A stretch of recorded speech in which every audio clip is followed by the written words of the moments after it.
It is. I've been told when they come back, I didn't know a massage could be like that. And I've got my first massage with her. I'm one of those people who like, you need this, you need this, you need this. And I never get it for myself. And Lloyd, if you're listening, which I left you still sleeping, so I know you're not. When, and Ann Riley, if you're listening, I'll see you soon. Embody therapy. I'm ready for a little self-love. That's right. I got a pedicure from my husband, and I haven't used it yet, but I will be visiting the Green Door in downtown Delaware for my pedicure sometime very soon. I'm very excited about that. They have really good massage chairs. Wonderful. Yes, they're like full body massage chairs, not just your back. They're real good. Oh, it feels good. It's a special treat. What about you, Hannah? My grandmother gave me this necklace. It was my great grandmother's had a set of earrings, and so she had it repurposed into a necklace for me and another one for my sister-in-law. So we got some heirlooms coming down really the pipe. Sweet. That's wonderful. It is. It was really, really lovely. I love that. The other thing that I was just telling the gang right before we went on air, we decided to splurge and get my daughter a VR headset, a Meta Quest. I think it's a 2. I think it's on a 3 right now, but we got her the 2 with the lots of gigs and stuff like that. And so she's been fishing and playing basketball. You know what I saw someone do with the VR headset that I'm interested in? Tell me. They rented the Taylor Swift Eras Tour to watch it through their VR, and they're just standing in their living room dancing along, but watching and hearing it, and they're just singing along. And they look silly, but they are having the best time. Oh, yeah. No, I've taken so many pictures of my husband, like, with like his hands up, like he's got his fishing pole and he's reeling things. And there's another really cool game that's called is it called Maestro? No. But it's basically you are a conductor and you are like cueing the orchestra, and it's really cool. Your family's so musical. That's perfect. Yeah. And my husband plays it for the first time. My band director husband plays it for the first time, and he's like, "Oh, I got 5 stars," and I'm like, "Of course you did." I have like the original version. I have Viewmasters, so I'll go home and I'm going to be right there in the middle of 1960s like zoo in San Diego. Yes, you are. They let kids ride lions back then. I was born in the wrong time. And the fences were much lower. I know. I was like, y'all are VR. I'm going back when 3D got started. Well, this is our year-end wrap-up show. We've got some fun things that happened in 2023, some fun things coming in 2024. But of course, as always, we're going to talk about books for a minute. So what? Not as many as last week, I promise.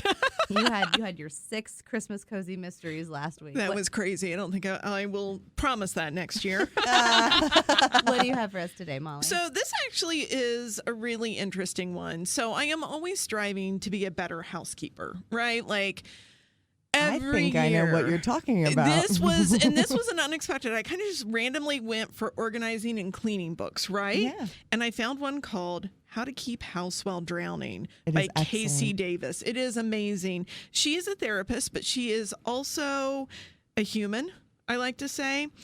She wrote this with neurodivergent brains, at the forefront of her thinking. So if you haven't heard the term neurodivergent, I know Mom and I were talking and she hadn't heard this the other day.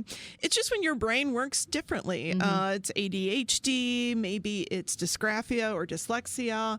It could be autism spectrum. Yeah. It's just when your brain has a different direction it takes. And she's talking about sort of expectations. There were several things. One, it's a 6-point guide. And if you really struggle, it's a very short book, but if you struggle with reading books, she actually gives you a path to cut through the book and make it even shorter and still get those points. Nice. She really well thought out on this. She has about 31 daily thoughts. But her main points are how to shift your perspective of care tasks from the moral to the functional, how to stop negative self-talk and shame around care tasks, how to give yourself permission to rest even when things aren't finished, and how to motivate your care for your space. One of the things she said that just struck me too is I was sitting there thinking, I always worry that how my house looks. I always worry somebody is going to pop by and judge me and she talked about sort of how we get to our thought processes. And she's like, I've known people who were really poor and their grandmothers would say, we're poor, but we're not dirty. And we put all these expectations on ourselves through our history, through our, how can I judge myself when my life is full-time work and full-time house care? She takes away, like, for me, having the idea of laundry baskets in every room. Like, oh, that just makes your house look messy. No, it has laundry going where it needs to go in every room, if that's what works for you. And her whole thing is cleaning needs to be what works for you. Yeah. And if you don't need to do it, you don't need to do it. One of the most freeing statements that someone ever said to me was like, their house, they had a child, their toys were out, they were everywhere. They had like a sibling come over, and the sibling was like, gosh, like what a mess. And he was like, we live here. Yeah. We live here. And this is life, you know? Yeah. And I was like, ugh, that is freeing, you know? In along those statements, there is a book coming out early in this winter. I think it's by Erin Napier of Old House Love. She went. There are all these homes that were professionally decorated. And you always see that, and she went right back with a photographer to all these homes as they were lived in, not styled for a shoot. And she said, and they're side by side. This is how it was styled for the shoot, and this is how we live. It is still a beautiful space, but here are my children's homework on the table. Yes. Yeah, It is still a beautiful place, but look, that blanket isn't folded, and there's laundry on the floor. And I have a long-haired cat. So my long-haired cat is going to have dust bunnies that are going to roll across the floor Is she every a cat now or and a again. princess? Well, she's both.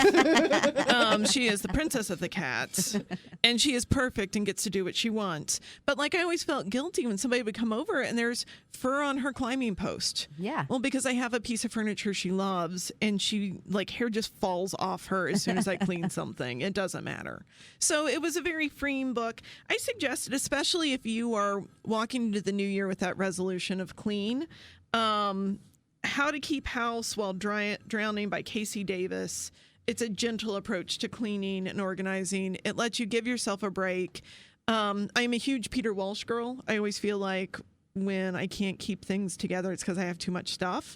But I also got married, and he is not a believer that there's such a thing as too much stuff. Oh, no, don't let your So husband you always read have that. to balance. If I love my relationship, I maybe have to let go of my wish to have a sparkling clean house. The other thing is gratitude as well. Like knowing that, like, if you have laundry that is dirty sitting in a pile, you have clothes that you were able to wear, and you have the ability to wash them. Like those are 2 points of gratitude that, like, kind of help change your perspective too. Yes. Yeah. Yeah. Yeah. Okay, Hannah, I know we're going to talk about. I've got something else to talk Okay, I was about. going to say, we've got one book that we're going to tease for the second half, which is talking about our upcoming visit with Ta-Nehisi Coates, but you've got something else? Yes, I'm actually doing something I'm watching, and you can get the DVD of this. It is available through the CLC. Yeah. I just finished season 2 of The Gilded Age on HBO, or it's on Max. It is Julian Fellowes' American take at the same sort of Downton Abbey sort of thing. It is set in 1880s New York City. It follows a family called the Russells, who live across the street, who are new money, who live across the street from the Van Ryns, who are old money. And there are some historical figures who play in there, like Nathan Lane plays, I can't think of his name right now, but he was sort of like he kind of was like the social guy. He kind of like crowd all the ladies. He was almost like Capote with his swans, but of that time. Yeah. And then there's Caroline Astor and some other people like that. The Russells are supposed to be the Vanderbilts. A lot of the things that Alva Vanderbilt did, Bertha Russell is doing in this. She's opening the Met. It's the Met versus the Academy Opera opening. It's the bringing in a duke to marry her daughter and that sort of thing. And then the Van Ryns, I don't know exactly. They're just supposed to be the old Dutch money. Of New York. It is, if you like Downton Abbey, if you like period dramas, the costuming is insane, gorgeous, spot on. They're going through, you can go to museums and see paintings from that time that they have recreated in real costumes to put on these actresses. And they have beautiful ballroom scenes, which we have a local shout out. A friend of mine from high school, Mia DeWeese, she is dancing in some of these scenes. So amazing. So we're very proud of Mia, and it's exciting to see her. She's been in at least 2 or 3 ballroom scenes each season. That's so cool. I know. So that's a local shout out. And it's really just, you're able to turn your brain off. It's rich people with rich people problems. Like, the Met versus the Academy Opera. Like, what are we going to do? I love the amount of drama. Yes, but it's not like, it's great. There's some LGBTQ representation. They talk about like the upstairs, downstairs.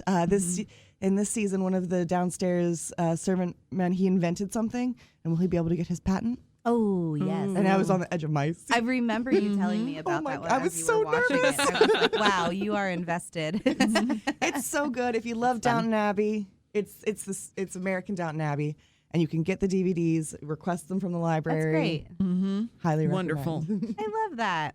Well, and I am taking another direction as well. So we've got a book, we've got a show, and now I'm going to talk a little bit about place, because one of the things that is like the unsung hero of the most recent additions to the things you can check out from the library are our culture passes. Yes. I like to take the week between Christmas and New Year's, and even the couple of days thereafter, to do like a tour day Columbus and visit some of the places in Columbus that I don't get the chance to really see, and I maybe don't want to go to when it's 90 degrees out. And so we have culture passes at the Delaware County District Library that allow you free admission to the Franklin Park Conservatory. Yes. They allow you free admission to... But you do have to come check it out for the Columbus Franklin Museum Park. of We Art. only have so many Franklin Park Conservatory, and you do have to come pick up your Columbus Museum of Art passes. Yeah. Come see us. So both It's both of those you need to come and get in person. And one is limited. So the Franklin Park Conservatory is limited. You check it out. It's a first come, first served basis. They're checked in about every 3 to 5 days. And so it might be there, might not be. You just wait a day and it'll be there. Always worth a call, before you stop in. And the Columbus Museum of Art, you do have to come and get the physical pass, but those are almost always in available demand. And they get you and your partner, another adult, and up to anywhere between 6 and 8, kids, Yes. like free admission. And it's just so much fun. And there's so much to see this time of year. The other cool thing is at both of those places, they get you half price on other stuff Yes. too. And they get Yes. you discounts in the museum gift stores. I love a museum gift store. And you don't have to worry about the parking. All parking, of these right. are easy parking. If you've never been to these places, parking comes with the passes, and it's not hard. It's not hard to navigate to them. It really is pretty easy as far as it goes, because I'm not a downtown adventurer where if I don't know where to park. And go with your kids and be pleasantly surprised at the availability of things that there are for kids to do. I've had friends who are like, I don't think my kids would like the Columbus Museum of Art. I'm like, I guarantee you they will. They're so good. Absolutely, they It's will. made for family interaction. Right. Their goal is to introduce art to children so it isn't such a scary thing. And if you think museum are for a certain type of people, let Columbus Museum of Art surprise you. Yeah. It's really for everyone. That's their goal. And I don't know, I'm not sure when the next concert will be for the Central Ohio Symphony, but also in our culture pass availability, we have Central Ohio Symphony culture passes, especially for students. Yes. When you're a student and you show your library card, you get in for free, and your accompanying guardian or adult gets a half price ticket. And so that's another one to take advantage of that you just need your library card for. So that's my little plug I checked out both a Franklin Park Conservatory and a Columbus Museum of Art culture pass. And so that's been my little fun for this last week and this upcoming week. So we're going to take a break now, and on the second half of the show, we're going to come back, talk with Miss Hannah about author and speaker Ta-Nehisi Coates. He is having a visit in February that you will not want to miss. Stay tuned. Well, you're back listening to Off the Shelf with Delaware County District Library. This is Nicole Fowles. Hello. This is Molly Myers-LaBadie. Good morning. Hello. And we are happy to have Hannah Simpson in the studio with us this morning. She is talking about Ta-Nehisi Coates, who is an author, a speaker, a journalist. He has a visit coming up on February 4th, which I can talk a little bit more about because I've been working intricately with the visit team. But what we wanted to know about is what is his style? What's his writing? What's a little bit here and there happening with, what's he do? He is primarily a journalist and nonfiction. He's got collections of essays published as books. He's gotten lots of nonfiction, a lot of commentary on the Black experience in America. He is very well spoken and very eloquent. Yes. But I have read his only novel called The Water Dancer, and it is historical fiction with a touch of magical realism. I've heard that. It is about a boy named Hiram who was born a slave, although his father is the master of the manse, and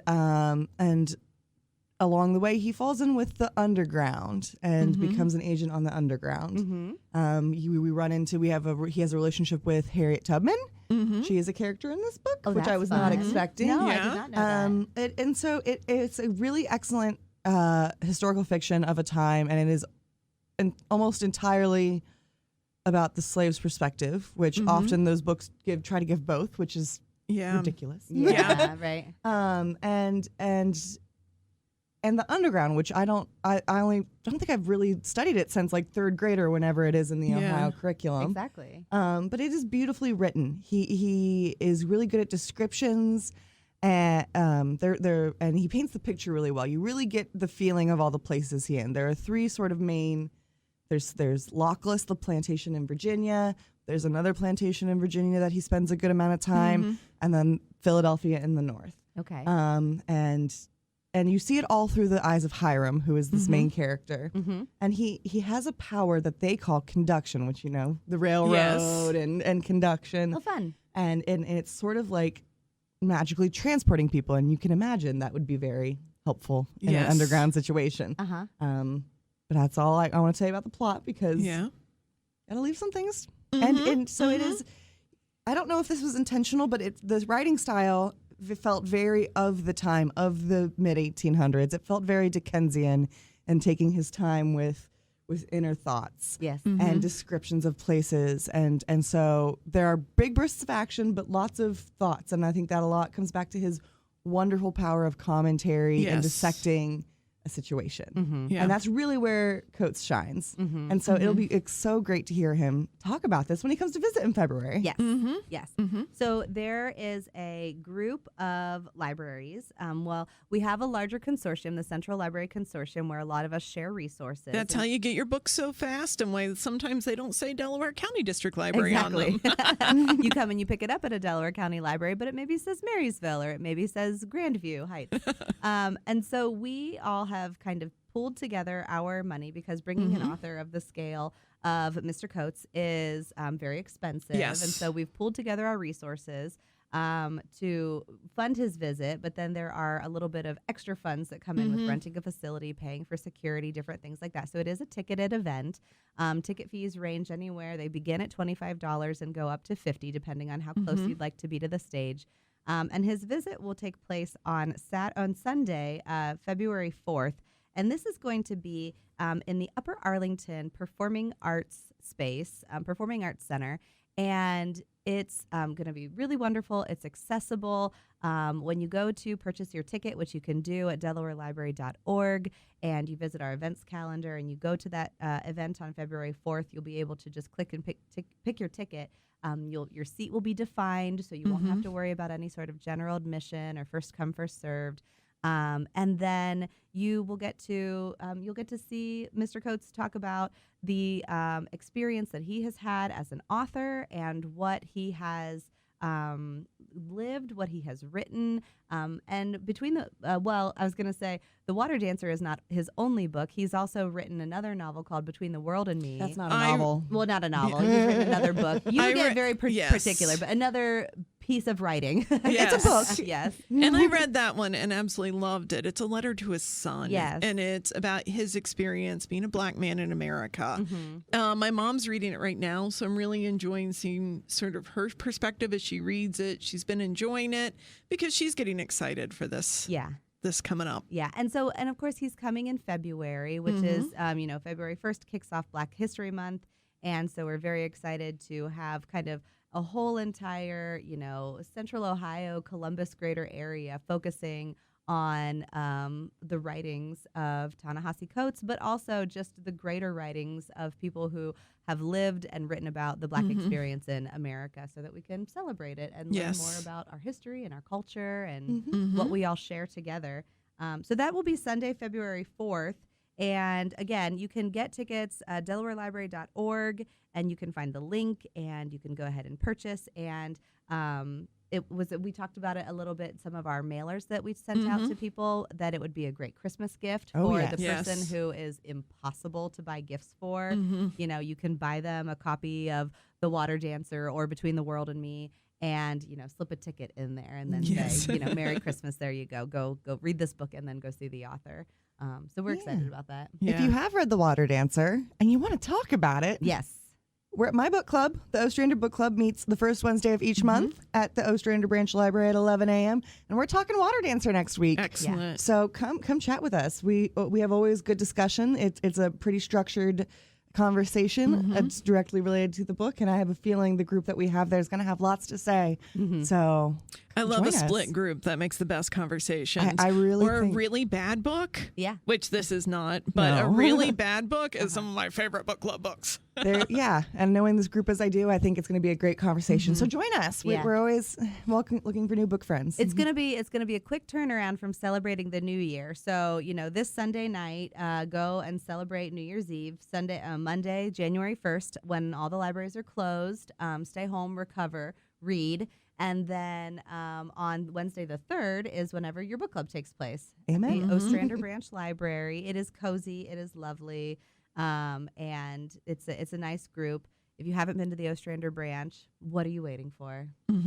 It's so cute. It is a lovely branch. 11 a.m. Is that when the group 11 a.m. It is a fun group. We have about 2 minutes left to talk about some other things happening in the system. And if you're listening live on Friday, I would be remiss if I did not mention that today My favorite thing of the year. Best program of the year. New Year's Eve. It's awesome. New Year's Eve is a program where kids get to count up or count down to noon. To do a countdown. We have a ball that drops. We have confetti. Well, I don't know if there's confetti. I thought there were promises of no confetti. What I've heard is less confetti, only because the staff have to clean up said confetti. And when you make a mess, who's got to clean up the mess? All of us. Exactly. All of us. Exactly. So New Year's Eve happens at the Delaware Main Library today, Friday, December 29th. From 11:30 a.m. to 12 o'clock p.m. I have heard that a special unicorn friend will be there to also help throw some confetti off of the mezzanine. So come and see Percy as well. I get to throw things off the mezzanine. It's magical. It's my favorite time. And all the things that get thrown are sparkly. They are sparkly. and light. And light, safe. It's confetti. Safe. It's balloons. If you're a parent, don't tell your kids, but it's magical. It's magical. And I want to give one other shout out in the last minute that we have. On Monday, January 8th, the Bookbusters Club is back. And this is great for kids who are between the second and fourth grade. Bookbusters this month takes place on Monday, January 8th, 5:30 p.m. at the Liberty Branch Library. You don't need to register. Just show up. And they're doing History Lovers. And if you know the series, if your kid's a history lover or a nonfiction lover, or maybe you want to help them just learn about people and places, they are reading the Who Is or Who Was series. And so you pick one of the 4 books that they've chosen. Who is Malala? Who was Frederick Douglass, who was Sitting Bull, and who was Susan B. Anthony. And you read one of those 4 books or all 4 of them, and then you come discuss and learn a little bit more about how those figures influenced history. And let me tell you, if you're doing that, it makes your summer vacations, you're prepping for summer vacation sometimes, a lot more fun because you're not having to introduce all the concepts. We took my niece to Boston, and you can just tell when she locked into something she knew. Yeah, exactly. I do love seeing those little clicks of recognition. So those are what's coming up. Everything that you need to know is at DelawareLibrary.org. Thank you, Hannah, for being our guest this morning. I love being here. Thank you, Molly, for being the co-host. Happy to be here. And Gage, I hope all of the vocal range returns for you today. Thank you. And have a happy new year, everyone. Until next year, we will see you in the stacks.